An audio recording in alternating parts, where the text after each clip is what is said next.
All right, guys, I'm going to be reading you Chapter 8, We Capture a Flag. The next few days, I settled into a routine that almost felt normal, if you don't count the fact that I was getting lessons from satyrs, nymphs, and a centaur.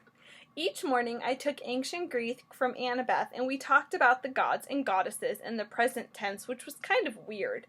I discovered Annabeth was right about my dyslexia. Ancient Greek wasn't that hard for me to read, at least no harder than English. After a couple of mornings, I could stumble through a few lines of Homer without too much headache. The rest of the day, I'd rotate outdoor activities looking for something I was good at. Chiron tried to teach me archery, but we found out pretty quick I was not good with a bow and arrow. He didn't complain even when he had to desnag a stray arrow out of his tail. Foot racing, no good either. The wood nymph instructors left me in the dust. They told me not to worry about it. They'd had centuries of practice running away from the lovesick gods, but still it was a little humiliating to be slower than a tree. In wrestling, forget it. Every time I got on the mat, Clarice would pulverize me. "There's more where that came from, punk," she'd mumble in my ear. The only thing I really excelled at was canoeing, and that wasn't the kind of heroic skill people expected to see from a kid who'd beaten the Minotaur. I knew the senior campers and counselors were watching me, trying to decide who my dad was, but they weren't having as easy of a time of it.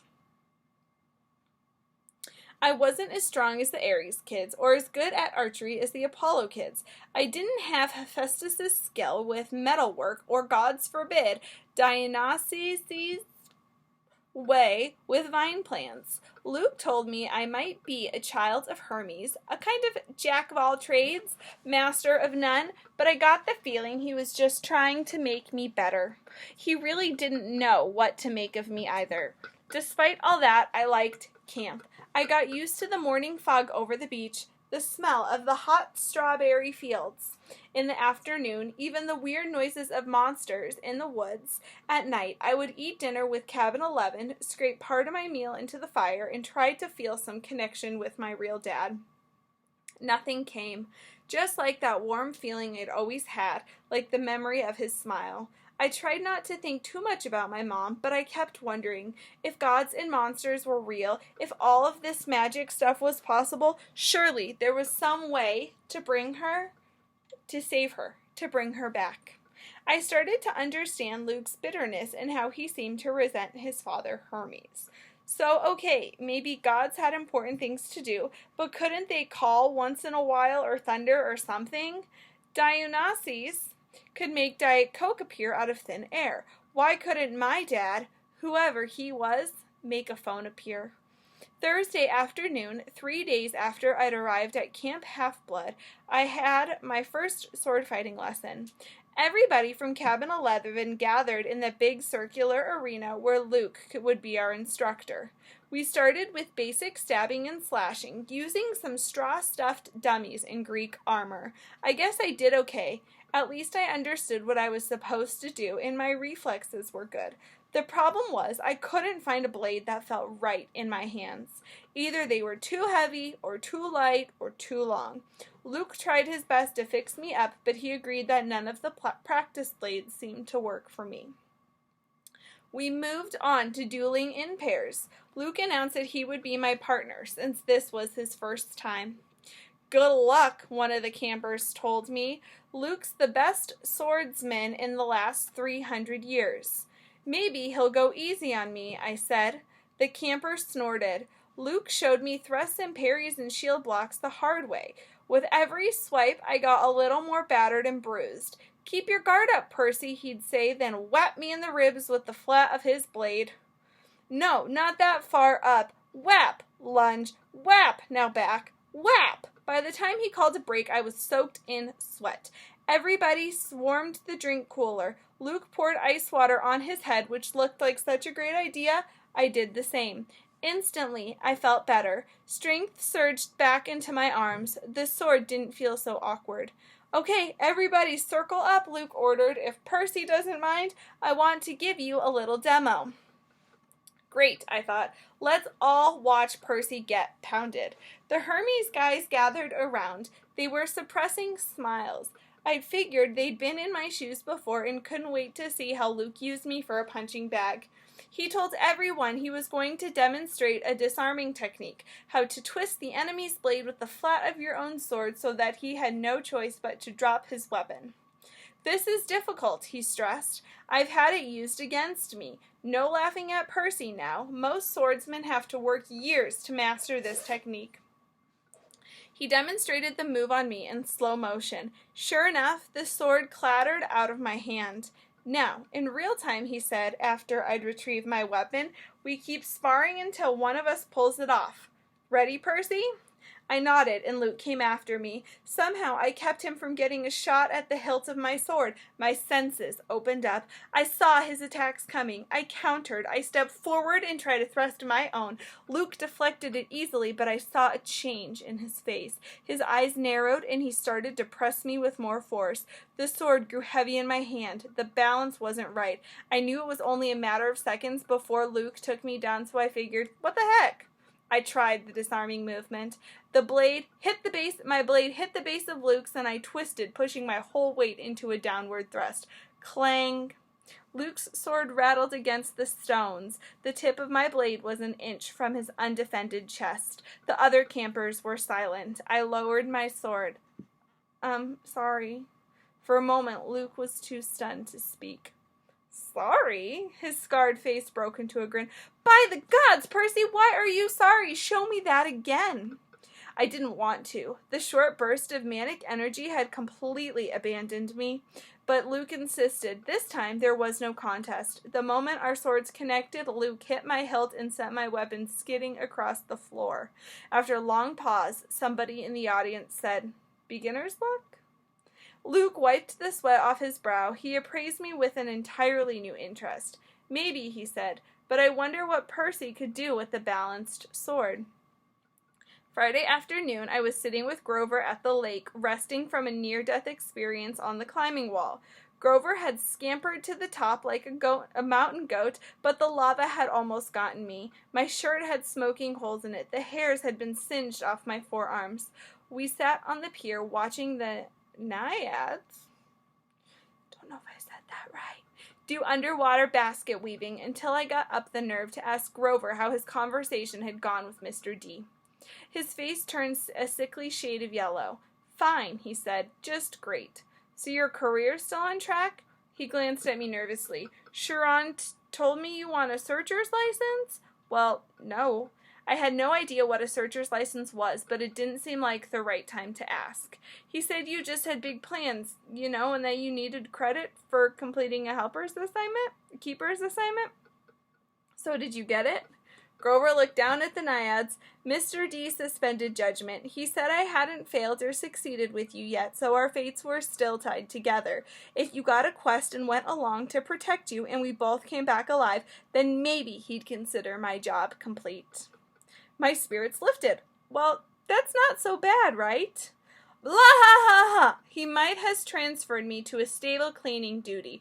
The chances of you getting a quest, and even if you did, why would you want me along? Of course I'd want you along. Grover stared glumly into the water. Basket weaving. Must be nice to have a useful skill. I tried to reassure him that he had lots of talents, but that just made him look more miserable. We talked about canoeing and swordplay for a while, then debated the pros and cons of the different gods. Finally, I asked him about the 4 empty cabins.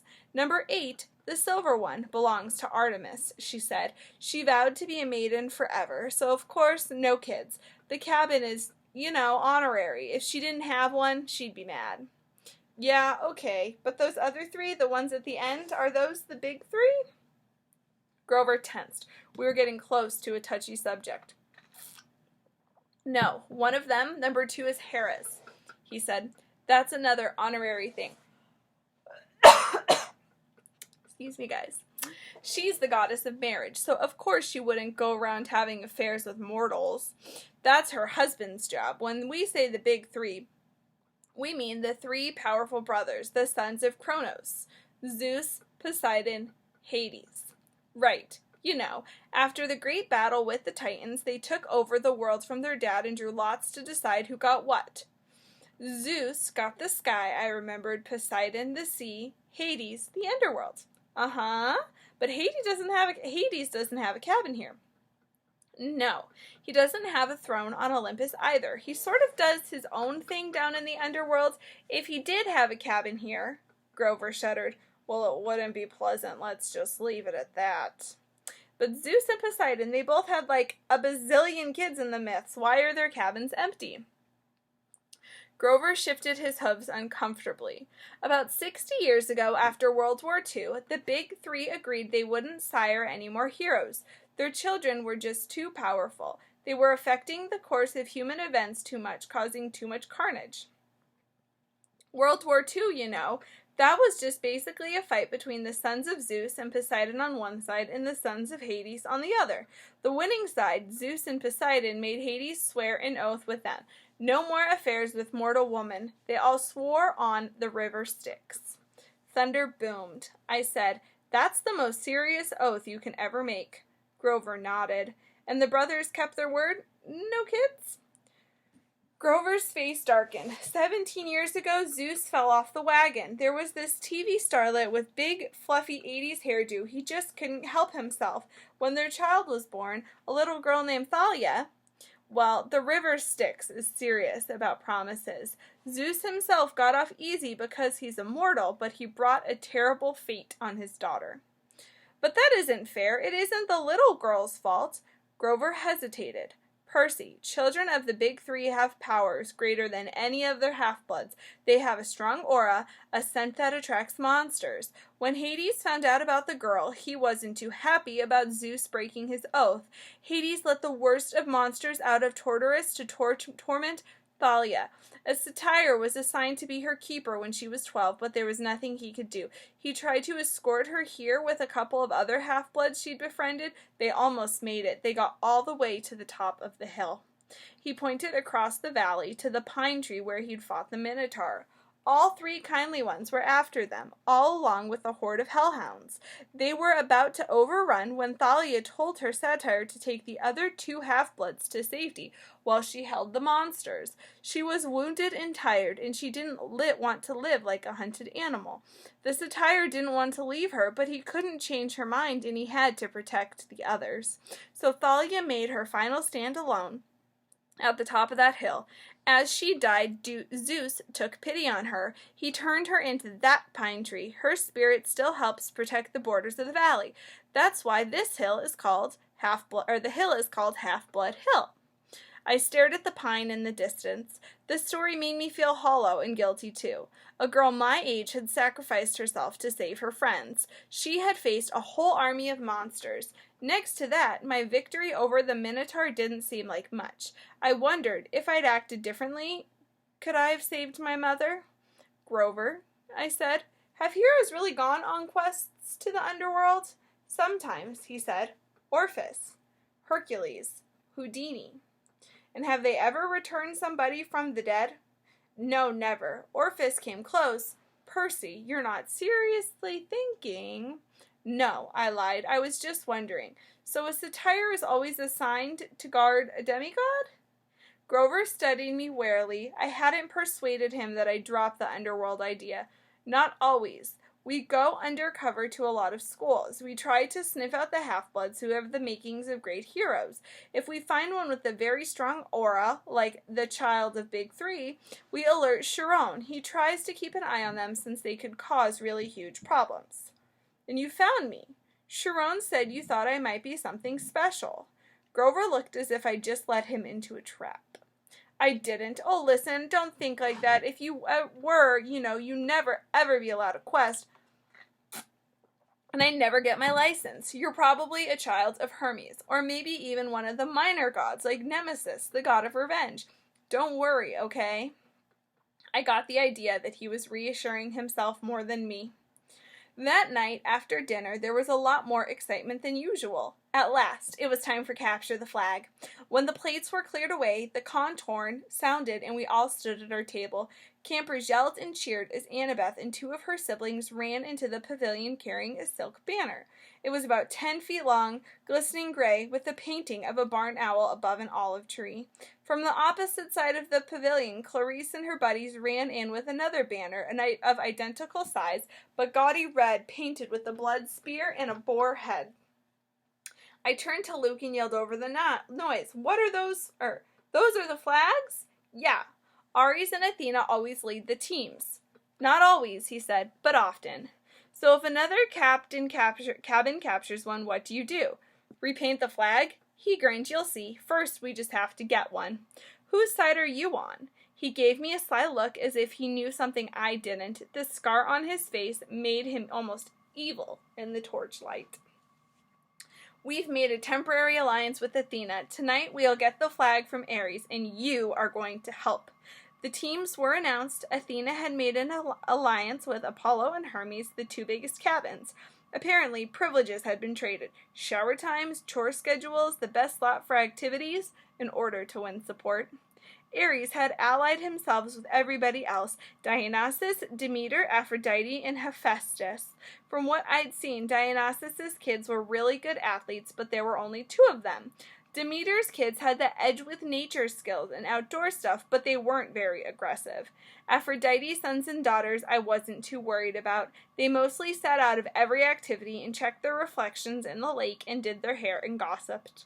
Hephaestus's kids weren't pretty, and there were only 4 of them, but they were big and burly from working in the metal shop all day. They might be a problem. That, of course, left Ares' cabin. A dozen of the biggest, ugliest, meanest kids on Long Island, or anywhere on the planet.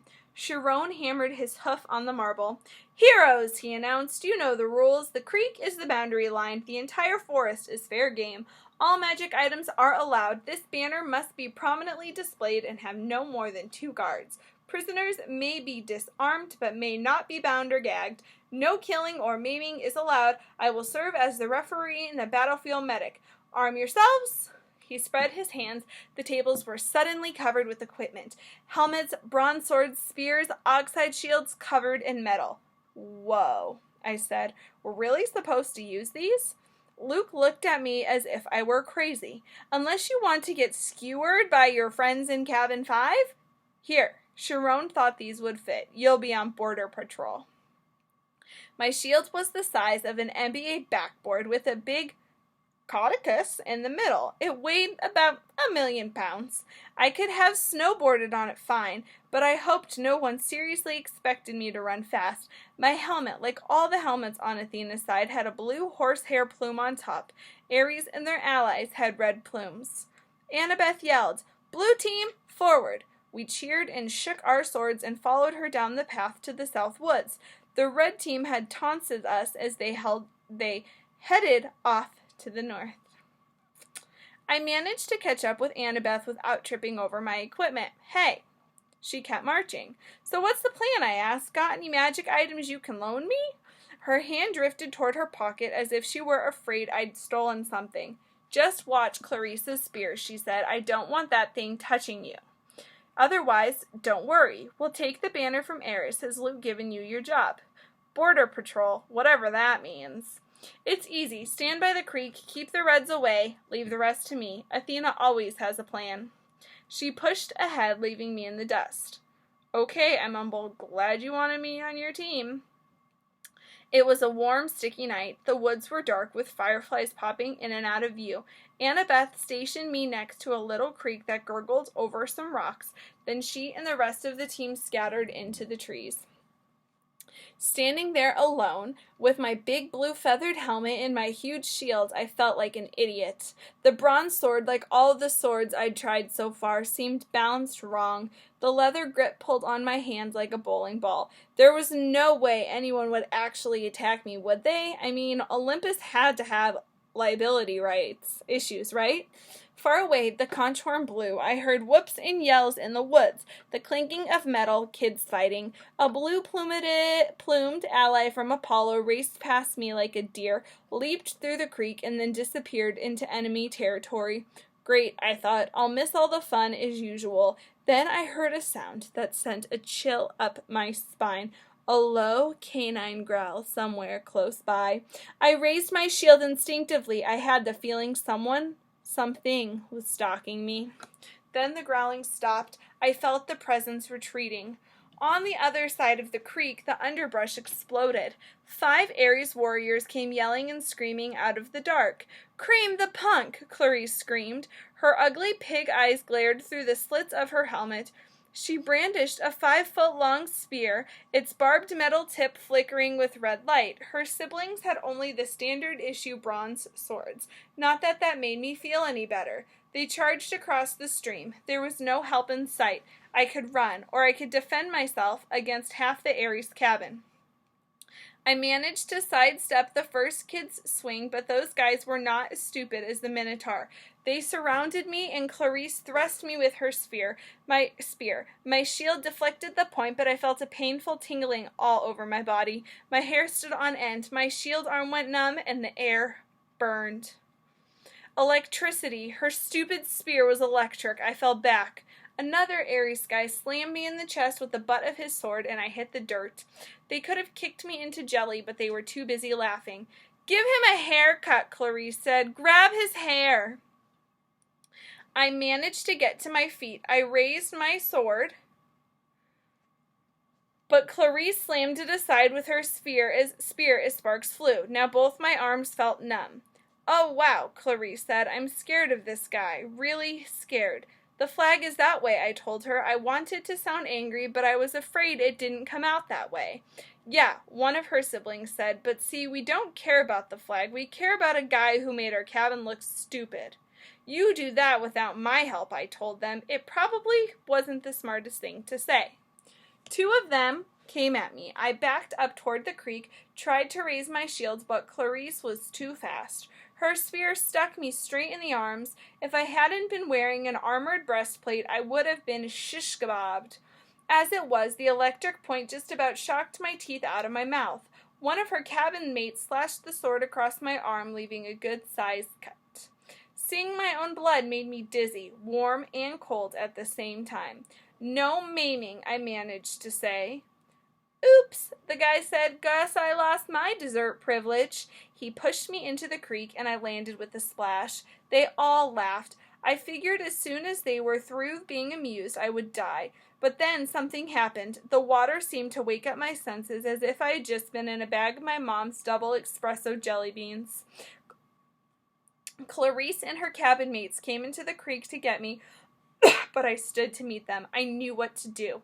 I swung the flat of my sword against the first guy's head and knocked his helmet clean off. I hit him so hard I could see his eyes vibrating as he crumbled into the water. Ugly number 2 and ugly number 3 came at me. I slammed one in the face with my shield and used my sword to shear off the other guy's horsehair plume. Both of them backed up quickly. Ugly number 4 didn't really look anxious to attack, but Clarice kept coming,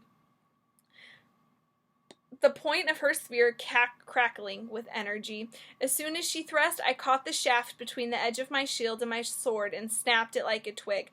"Ah!" she screamed. "You idiot! You corpse breath worm!" She probably would have said worse, but I smacked her between the eyes with my sword butt and sent her stumbling backwards out of the creek. Then I heard yelling, elated screams, and I saw Luke racing toward the boundary line with the red team's banner lifted high.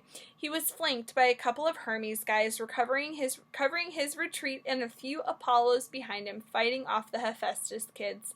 The Ares folks got up, and Clarice muttered a dazed curse. "A trick!" she shouted. "It was a trick!"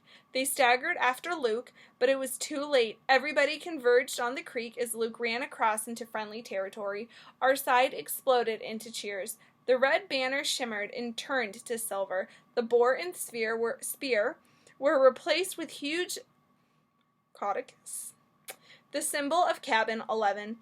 Everybody on the blue team picked up Luke and started carrying him around on their shoulders. Chiron cantered out from the woods and blew the conch horn. The game was over. We'd won. I was about to join the celebration when Annabeth's voice right next to me in the creek said, "Not bad, hero." I looked, but she wasn't there. "Where the heck did you learn to fight like that?" she said. The air shimmered and she materialized, holding a Yankees baseball cap as if she had just taken it off of her head. I felt myself getting angry. I wasn't even fazed by the fact she'd been invisible. "You set me up," I said. "You put me here because you knew Clarice would come after me while you sent Luke around the flank. You had it all figured out." Annabeth shrugged. "I told you. Athena always has a plan. A plan to get me pulverized. I came as fast as I could. I was about to jump in, but," she shrugged, "you didn't need help." Then she noticed my wounded arm. "How'd you do that?" "Sword cut," I said. "What do you think?" No, it was a sword cut. Look at that. The blood was gone. Where the huge cut had been, there was a long white scratch, and even that was fading. As I watched, it turned into a small scar and disappeared. I don't get it. Annabeth was thinking hard. I could almost see the gears turning. She looked down at my feet and then at Clarice's broken spear, and she said, "Step out of the water, Percy." "What?" "Just do it." I came out of the creek and immediately felt bone tired. My arms started to go numb again. My adrenaline rush left me. I almost fell over, but Annabeth studied me. "Oh, Styx," she cursed. "This is not good. I assumed it would be Zeus." Before I could ask what she meant, I heard the canine growl again, but much closer than before. A howl ripped through the forest. The campers' cheering died instantly. Chiron shouted something in an ancient Greek, which I realized only later I had understood perfectly. "Stand ready, my bow." Annabeth drew her sword. There on the rocks just above us was a black hound the size of a rhino, with lava-red eyes and fangs like daggers. It was looking straight at me. Nobody moved except Annabeth, who yelled, "Percy, run!" She tried to step in front of me, but the hound was too fast. It leaped over her, an enormous shadow with teeth, and just as it hit me, as I stumbled backward and felt its razor-sharp claws ripping through my armor, there was a cascade of thwacking sounds, like 40 pieces of paper being ripped one after the other. From the hound's neck sprouted a cluster of arrows. The monster fell dead at my feet. By some miracle, I was still alive. I didn't want to look underneath the ruins of my shredded armor. My chest felt warm and wet, and I knew I was badly cut. Another second, and the monster would have turned me into 100 pounds of delicatessen meat. Chiron trotted up next to us, a bow in his hand, his face grim. "De Immortales," Annabeth said. "That's the hellhound from the Fields of Punishment. They're not supposed to..." "Someone summoned it," Chiron said. "Someone inside the camp." Luke came over, the banner in his hand forgotten, his moment of glory gone. Clarice yelled, "It's all Percy's fault. Percy summoned it." "Be quiet, child," Chiron told her. We watched the body of the hellhound melt into the shadow, soaking into the ground until it disappeared. "You're wounded," Annabeth told me. "Quick, Percy, get into the water." "I'm okay." "No, you're not," she said. "Chiron, watch this." I was too tired to argue. I stepped back into the creek, the whole camp gathering around me. Instantly, I felt better. I could feel the cuts on my chest closing up. Some of the campers gasped. "Look, I don't know why," I said, trying to apologize. "I'm sorry." They weren't watching my wounds heal. They were staring at something above my head. "Percy?" Annabeth said, pointing. By the time I looked up, the sign was already fading, and I could still make out the hologram of green light, spinning and gleaming, a 3-tipped spear, a trident. "Your father," Annabeth murmured. "This is really not good."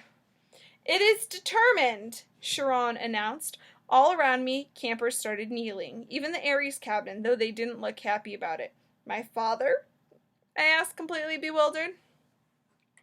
"Poseidon," said Chiron. "Earthshaker, Stormbringer, father of horses. Hail, Persis Jackson, son of the sea god." That's chapter 8.